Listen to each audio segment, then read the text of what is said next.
রাসূল সাল্লাল্লাহু আলাইহি সাল্লাম মেসেজ দিচ্ছেন, আমার উম্মত, আয় হায় আমার উম্মত, যে দেশে জেনা বেড়ে যায় সেখানে তারপরে দুর্ভিক্ষ দেখা যায়। দুর্ভিক্ষ এমনি দেখা যাবে না, ইউক্রেন রাশিয়ার যুদ্ধটাই বিশ্বকে দুর্ভিক্ষের দিকে নিয়ে আসতেছে। আগামী কয়েক মাসের ভিতরে আপনারা দেখতে পাইবেন অবস্থা কিভাবে হয়ে যাচ্ছে। এটার কারণটা কি?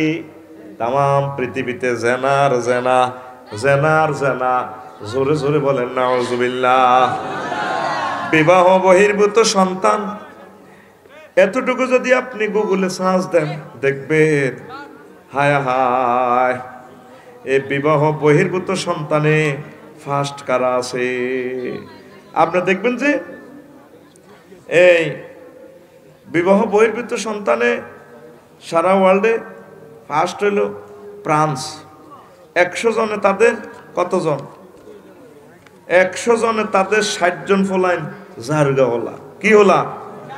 জারগাওয়ালা।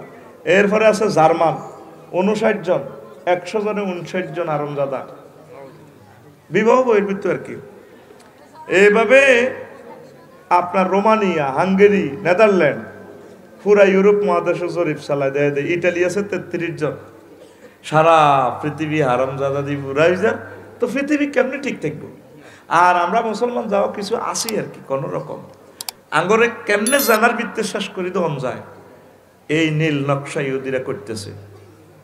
আপনারা কেমনে ঠিক থাকবেন সেই পথ আন্না করে আল্লাহ রসুল বলে দিছে, আল্লাহ আল্লাহ শানু বলে দিছে, কোন সুবহানাল্লাহ। সেই মেডিসিন তো আপনারা খাচ্ছেন না।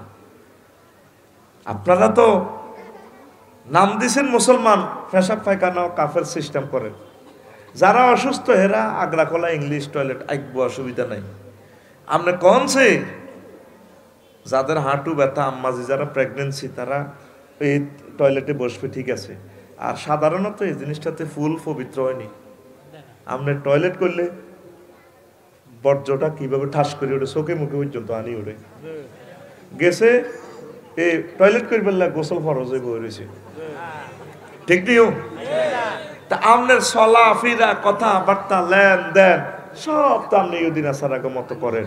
তাহলে জকসিন বাজারে গরু গোস্ত এটি খাইয়া লাভ হইব কিতা? কথা ঠিক কিনা? তো জেনাবে বিচার ঠেকাইবার একমাত্র শুধুমাত্র আসমানি মেডিসিন প্রেসক্রিপশন হচ্ছে বিবাহ।